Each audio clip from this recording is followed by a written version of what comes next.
A Rádio Rio Mar apresenta A Mensagem Pastoral, um programa dirigido às famílias cristãs do Amazonas. O anjo do Senhor anunciou a Maria, e ela concebeu do Espírito Santo. Ave Maria, cheia de graça, o Senhor é convosco, bendita sois vós entre as mulheres, e bendito é o fruto do vosso ventre, Jesus. Santa Maria, Mãe de Deus, rogai por nós, pecadores, agora e na hora de nossa morte. Amém. Eis aqui a serva do Senhor, faça-se em mim segundo a vossa palavra. Ave Maria, cheia de graça, o Senhor é convosco, bendita sois vós entre as mulheres, e bendito é o fruto do vosso ventre, Jesus. Santa Maria, Mãe de Deus, rogai por nós, pecadores, agora e na hora de nossa morte. Amém.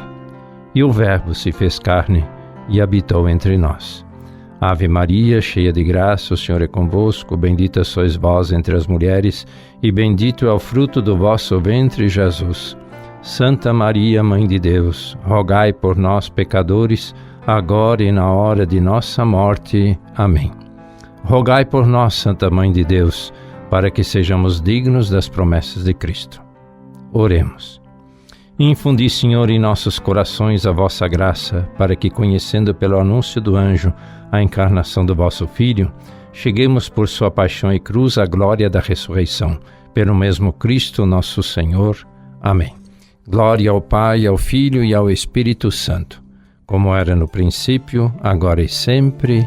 Amém.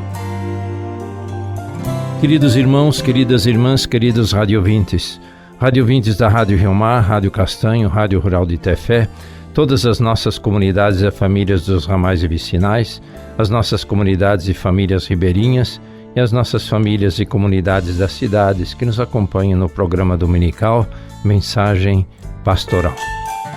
Celebramos hoje o terceiro domingo da Quaresma e na caminhada quaresmal meditamos fraternidade e ecologia, levando em consideração o texto de Gênesis, Deus viu que tudo era muito bom. O evangelho deste domingo é Lucas 13, 1-9. Naquele tempo vieram algumas pessoas trazendo notícias a Jesus a respeito dos galileus que Pilatos tinha matado, misturando seu sangue com os dos sacrifícios que ofereciam. Jesus lhes respondeu: vós pensais que esses galileus eram mais pecadores do que todos os outros galileus por terem sofrido tal coisa? Eu vos digo que não. Mas se vós não vos converterdes, ireis morrer todos do mesmo modo. E aqueles 18 que morreram quando a torre de Siloé caiu sobre eles, pensais que eram mais culpados do que todos os outros moradores de Jerusalém? Eu vos digo que não. Mas se não vos converterdes, ireis morrer todos do mesmo modo. E Jesus contou então esta parábola. Certo homem tinha uma figueira plantada na sua vinha. Foi até ela procurar figos e não encontrou. Então disse ao vinhateiro: já faz 3 anos que venho procurando figos nesta figueira e nada encontro. Corta-a, porque ela está inutilizando a terra. Ele, porém, respondeu: Senhor, deixa a figueira ainda mais este ano. Vou cavar em volta dela e colocar adubo. Pode ser que venha a dar fruto. Se não der, então tu a cortarás. Palavra da salvação, glória a vós, Senhor. É como a chuva que lava, é como o fogo que arrasa. Tua palavra é assim, não passa por mim sem deixar um sinal. Você está ouvindo A Mensagem Pastoral. Irmãos e irmãs, na caminhada quaresmal, o evangelho de hoje é insistir em uma vida cheia de frutos, uma vida frutuosa. Evitar a esterilidade e a inutilidade de existir. Indica um movimento de conversão que leva à libertação, à salvação. A transformação da escravidão do egoísmo e do pecado em homens novos, mulheres novas, livres, para que em nós se manifeste a vida em plenitude, a vida do reino de Deus. O convite é uma transformação da existência, a uma mudança de mentalidade, viver a graça do Evangelho, a Boa Nova. O caminho da vida, não da morte, o caminho da conversão, da frutificação. O assassinato de alguns judeus no templo por Pilatos e a queda de uma torre perto da piscina de Siloé é o início do ensinamento de Jesus nesse terceiro domingo da Quaresma. Jesus a dizer que aqueles que morreram nesses desastres não eram piores do que os que sobreviveram. Refuta o ensinamento de quem era atingido por alguma desgraça ser consequência de um grave pecado cometido. O justo, a pessoa justa, estaria assim livre de uma vida violenta, de uma morte violenta. Após cada uma das mencionadas circunstâncias de morte, Jesus a nos ensinar: se vós não vos converterdes, ireis morrer todos do mesmo modo. Nos leva a compreender que todos estamos necessitados de conversão, de mudança de vida. Sim, se não vos arrependerdes, perecereis todos do mesmo modo. Jesus a convidar a uma mudança de vida. A mudança de vida, a conversão que conduz a uma existência madura, plena. Permanecer no caminho que não conduz à morte. Diante de tantas situações dramáticas que atingem o ser humano, somos convidados a uma maior vigilância sobre nós mesmos, meditarmos, confrontarmos a nossa condição humana, que um dia chegará ao fim, mas que naturalmente busca a sua plenitude. Sondar, descobrir a nossa fragilidade, leva-nos a voltar para aquele que concede sentido à nossa própria fragilidade e infertilidade, convidando-nos a uma vida frutuosa. Não se trata de procurar culpas, pecados, mas de abrir todo o nosso ser, a nossa vida, à graça da cruz e da ressurreição de Jesus. Ele a nos indicar o caminho da conversão como uma vida aberta à libertação da Páscoa. Ele a nos ensinar que deseja a vida, não a morte. Deseja a frutificação, não a esterilidade. O Evangelho a nos dizer por que mudança de vida, por que conversão. Disse ao vinhateiro: já faz 3 anos que venho procurando figos nesta figueira e nada encontro. Corta. Por que está ela inutilizando a terra? Ele, porém, respondeu: Senhor, deixa a figueira ainda este ano. Vou cavar em volta dela e colocar adubo. Pode ser que venha a dar fruto. Se não der, então tu a cortarás. Sim, queridos irmãos, queridas irmãs, somos todos gerados, destinados a frutificar, a dar muitos frutos, a termos uma vida em plenitude, uma vida frutífera, cheia de frutos. A esterilidade de uma vida conduz à morte. A conversão como percepção de que a fraqueza pode transformar-se em frutos quando houver cuidado, adubação, conversão. Vejamos o que nos diz Santo Agostinho a respeito da fraqueza, quanto a tristeza pode tornar-se motivo de alegria. Por isso, diz o apóstolo, quem mais me dará alegria, senão aquele que por mim é entristecido? E em outra passagem, a tristeza é segundo Deus, produz um arrependimento salutar incapaz de voltar atrás. A pessoa que se entristece segundo Deus se entristece dos seus pecados, com a penitência por causa da tristeza causada da própria culpa que produz a justificação. Então, te arrependes de ser o que és, para ser ainda o que não és. Quaresma, a pedir conversão, cavar e adubar nossos dias com a esmola, o jejum, a oração, para frutificar, superar a inutilidade do nosso viver. Quaresma, tempo de floração, despertação dos frutos que podem surgir da cruz e da ressurreição de Jesus. Quaresma, tempo de graça e maturação na fé, tempo para sondar a dimensão da dor e do sofrimento da própria morte como o caminho da vida nova com frutos abundantes. Quaresma, convite à conversão, a mudar de mentalidade de tal modo que a vida encontre a sua verdade e beleza mais em dar do que possuir, mais em semear o bem e partilhar do que acumular. Como ensina São João Crisóstomo, Cristo deixou-nos na terra a fim de que nos tornássemos faróis que iluminam, doutores que ensinam, a fim de que cumpríssemos o nosso dever de fermento, a fim de que nos comportássemos como anjos, como anunciadores entre os homens, a fim de que fôssemos adultos entre os menores, homens espirituais entre os carnais, a fim de ganharmos, a fim de que fôssemos semente e dessemos frutos numerosos. Nem sequer seria necessário expor a doutrina se a nossa vida fosse irradiante a esse ponto. já não seria necessário recorrer às palavras e às obras desse um tal testemunho. Não haveria mais nenhum pagão se nos comportássemos como verdadeiros cristãos. Uma vida fecunda, frutuosa, cheia de frutos, graciosa, a espargir bondade, a semear o bem. Aqueles frutos que nascem da graça, do amor, do crucificado. A campanha da fraternidade, Deus viu que tudo era muito bom, nos envia para uma conversão, a conversão ecológica, na busca de uma fraternidade também com as criaturas, o cuidado da casa comum. Nossos biomas vêm sofrendo progressivamente com a redução das áreas geográficas, tanto pelos desmatamentos e queimadas, como pela expansão em grande escala do modelo de agricultura e pecuária predatórias. O número de espécies de animais e plantas vulneráveis e ameaçadas de extinção cresce a cada ano, mesmo com os alertas das ciências e a mobilização da sociedade e os clamores contínuos de Papa Francisco, nos diz o texto da campanha da fraternidade. A ecologia integral ensina que a casa em que habitamos não pode ser comprometida de maneira fragmentada, compartimentada.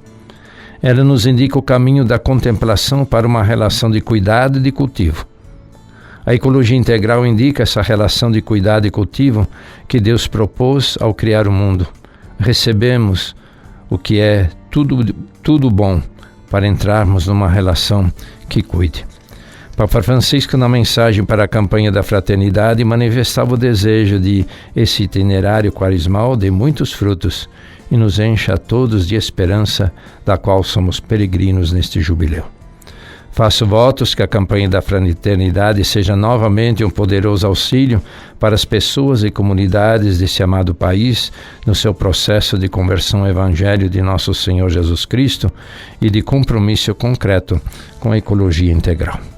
Assim, durante a Quaresma, somos chamados a responder ao dom de Deus, acolhendo a sua palavra viva e eficaz. A escuta assídua da palavra de Deus faz maturar uma pronta docilidade à sua ação, que torna fecunda a nossa vida.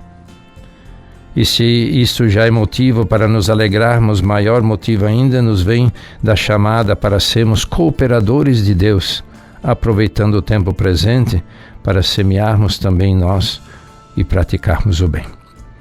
Esta chamada para semear o bem deve ser vista não como um peso, mas como uma graça pelo qual o Criador nos quer ativos, unidos, e a sua fecunda magnanimidade que contemplamos na natureza.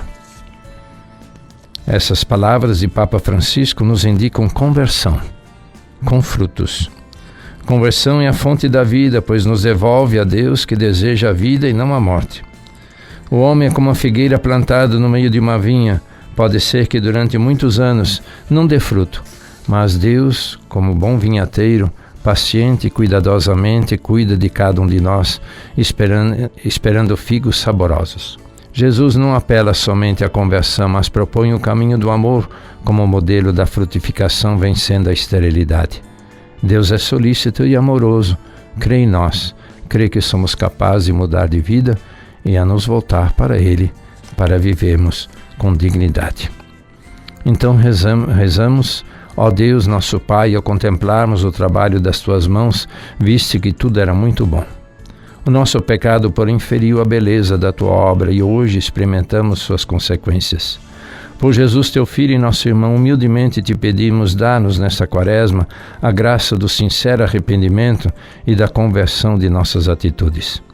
Que Teu Espírito Santo reacenda em nós a consciência da missão que de Ti recebemos, cultivar e guardar a criação no cuidado e no respeito à vida. Faz de nós, ó Deus, promotores da solidariedade e da justiça, enquanto peregrinos habitamos e construímos nossa casa comum, na esperança de um dia sermos acolhidos na casa que preparaste para nós no céu. Amém. Ouçamos, queridos irmãos e irmãs, um texto de Papa Francisco, da Laudato Si, nesse tempo da Quaresma em que estamos meditando, e Deus viu que tudo era muito bom, fraternidade e ecologia integral. Papa Francisco inicia o texto da sua encíclica, que aborda as relações com o meio ambiente, lembrando São Francisco. Laudato Si, mio Signore. Louvado sejas, meu Senhor, cantava São Francisco de Assis no Cântico das Criaturas. Nesse gracioso cântico recordava-nos que a nossa casa comum se pode comparar ora uma irmã com quem partilhamos a existência, ora como uma boa mãe que nos acolhe em seus braços. Louvado sejas, meu Senhor, pela nossa irmã, a Mãe Terra, que nos sustenta e governa e produz variados frutos, flores coloridas e verduras. Esta irmã clama contra o mal que lhe provocamos por causa do uso irresponsável e do abuso dos bens que Deus nela colocou. Crescemos a pensar que éramos seus proprietários e dominadores autorizados a saqueá-la. A violência que está no coração humano ferido pelo pecado vislumbra-se nos sintomas da doença que notamos no solo, na água, no ar e nos seres vivos. Por isso, entre os pobres mais abandonados e maltratados, conta-se a nossa terra oprimida e devastada e que geme e sofre as dores do parto. Esquecemos-nos de que nós mesmos somos terra. O nosso corpo é constituído pelos elementos da planta. Serar permite-nos respirar, a sua água vivifica-nos, nos restaura. Papa Francisco lembra também a São João Paulo II. Ele debruçou-se com interesse sempre maior sobre este tema. Na sua primeira encíclica advertiu que o ser humano parece não dar-se conta de outros significados do seu meio ambiente, para além daqueles que servem somente para os fins de um uso ou consumo imediatos. Mais tarde convidou uma conversão ecológica global. Entretanto, fazia notar o pouco empenho que se põe em salvaguardar as condições morais de uma autêntica ecologia humana. A destruição do meio ambiente humano é um fato muito grave porque, por um lado, Deus confiou o mundo ao ser humano e, por outro, a própria vida humana é um dom que deve ser protegido de várias formas de degradação. Toda a pretensão de cuidar e melhorar o mundo requer mudanças profundas nos estilos de vida, nos modelos de produção e de consumo, nas estruturas consolidadas de poder que hoje regem as sociedades. O progresso humano autêntico possui um caráter moral e pressupõe o pleno respeito pela pessoa humana, mas deve prestar atenção também ao mundo natural e ter em conta a natureza de cada ser e as ligações mútuas entre todos num sistema ordenado. Assim, a capacidade do ser humano transformar a realidade deve desenvolver-se com base na doação originária das coisas por parte de Deus. Tomando a São Francisco como expressão do cuidado com a criação, Papa Francisco vai nos dizer na Laudato Si: não quero prosseguir esta encíclica sem invocar um modelo belo e motivador. Tomei o seu nome por guia e inspiração no momento da minha eleição para bispo de Roma. Acho que Francisco é o exemplo por excelência do cuidado pelo que é frágil e por uma ecologia integral vivida com alegria e autenticidade. É o santo padroeiro de todos os que estudam e trabalham no campo da ecologia, amado também por muitos que não são cristãos. Manifestou uma atenção particular pela criação de Deus e pelos mais pobres e abandonados. Amava e era amado pela sua alegria, a sua dedicação generosa, o seu coração universal. Era um místico, um peregrino que vivia com simplicidade numa maravilhosa harmonia com Deus e com os outros, com a natureza e consigo mesmo. Nele se nota até que ponto são inseparáveis a preocupação pela natureza, a justiça para com os pobres e o empenho na sociedade na busca da paz. O seu testemunho mostrou-nos também que uma ecologia integral requer abertura para categorias que transcendem a linguagem das ciências exatas ou da biologia e nos põe em contato com a essência do ser humano. Tal como acontece uma pessoa quando se namora por outra, a reação de Francisco, sempre que olhava o sol, a lua e os minúsculos animais, era cantar, envolvendo seu louvor todas as criaturas. Embora em comunicação com toda a criação, chegando mesmo a pregar as flores, convidando-as a louvar o Senhor, como se gozassem do dom da razão. A sua reação ultrapassava de longe uma mera avaliação intelectual, um cálculo econômico, porque para ele qualquer criatura era uma irmã unida por ele por laços de carinho. Por isso, sentia-se chamado a cuidar de tudo o que existe. Por outro lado, São Francisco, fiel à Sagrada Escritura, propõe-nos reconhecer a natureza como um livro esplêndido onde Deus nos coloca e transmite algo de sua beleza e bondade. Na grandeza e na beleza das criaturas, contempla-se por analogia o seu Criador. E o que é invisível nele, o seu eterno poder e divindade, tornou-se visível a inteligência desde a criação do mundo nas suas obras. Por isso, Francisco pedia que no convento se deixasse sempre uma parte do horto por cultivar para que aí crescessem ervas silvestres, a fim de que quem as admirasse pudesse levar o seu pensamento a Deus de toda a beleza. O mundo é algo mais do que um problema a resolver, é um mistério gozoso que contemplamos na alegria e no louvor. E diz ainda mais Papa Francisco, lança um convite urgente a renovar o diálogo sobre a maneira como estamos construindo o futuro do planeta. Precisamos de um debate que nos una a todos, porque o desafio ambiental que vivemos e as suas raízes humanas dizem respeito e têm impacto sobre todos nós. O movimento ecológico mundial já percorreu um longo e rico caminho, tendo gerado numerosas agregações de cidadãos que ajudaram na conscientização. Infelizmente, muitos esforços na busca de soluções concretas para a crise ambiental acabam, com frequência, frustrados não só pela recusa dos poderosos, mas também pelo desinteresse dos outros. As atitudes que dificultam os caminhos de solução, mesmo entre os crentes, vão da negação do problema à indiferença, à resignação acomodada ou à confiança cega nas soluções técnicas. Precisamos de nova solidariedade universal. São necessários os talentos e o envolvimento de todos para reparar o dano causado pelos humanos sobre a criação de Deus. Todos podemos colaborar como instrumentos de Deus no cuidado da criação, cada um a partir da sua cultura, experiência, iniciativas e capacidades. Sim, queridos irmãos, queridas irmãs, nesse tempo da campanha da fraternidade, na Quaresma, desejamos também nós tomar a sério a necessidade de um cuidado maior para com a obra criada. Nós lembramos o aniversariante desta semana, no dia 23, Padre Valdecir Paulo Martins. Deus seja louvado pela sua vida, que Deus o abençoe, e nós queremos agradecer a Deus também pela sua vida e ministério. Deus o abençoe, Padre Valdecir.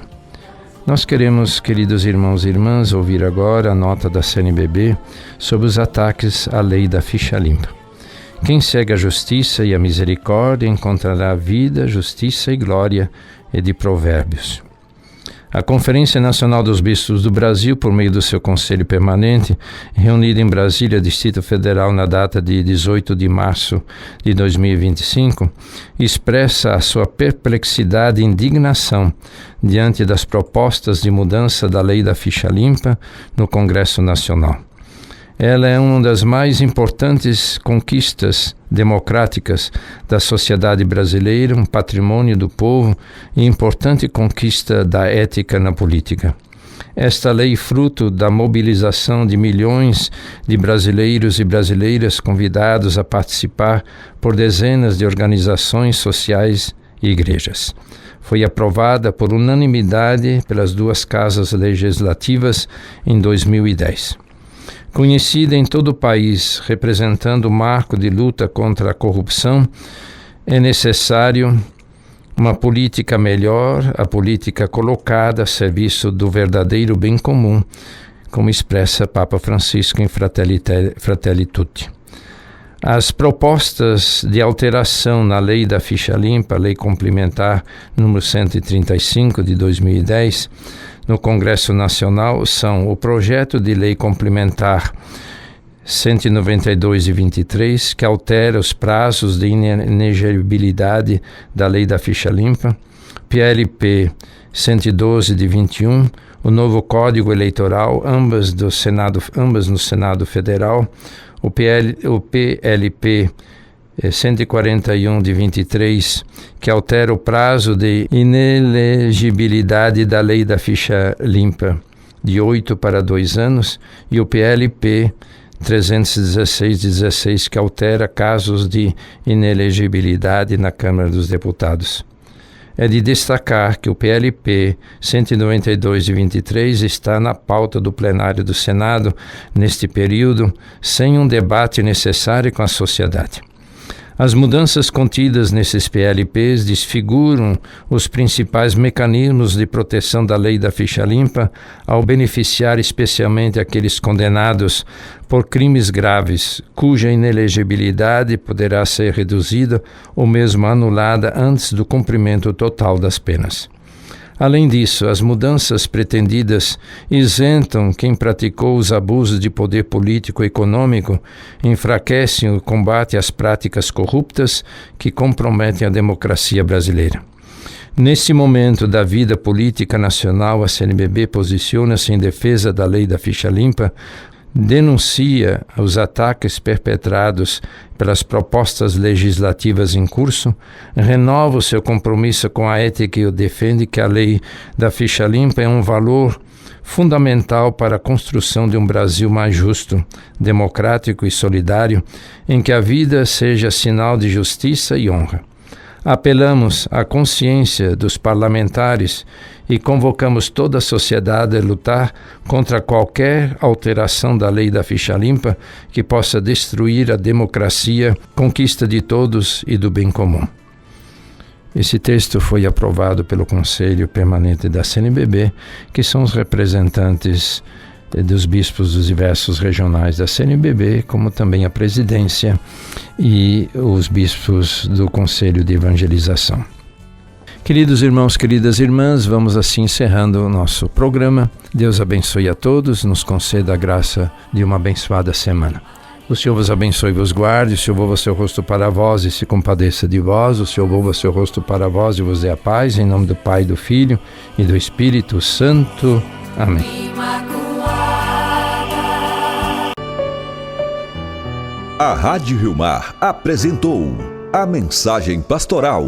De volta no próximo domingo ao meio-dia, com retransmissão às 18 horas.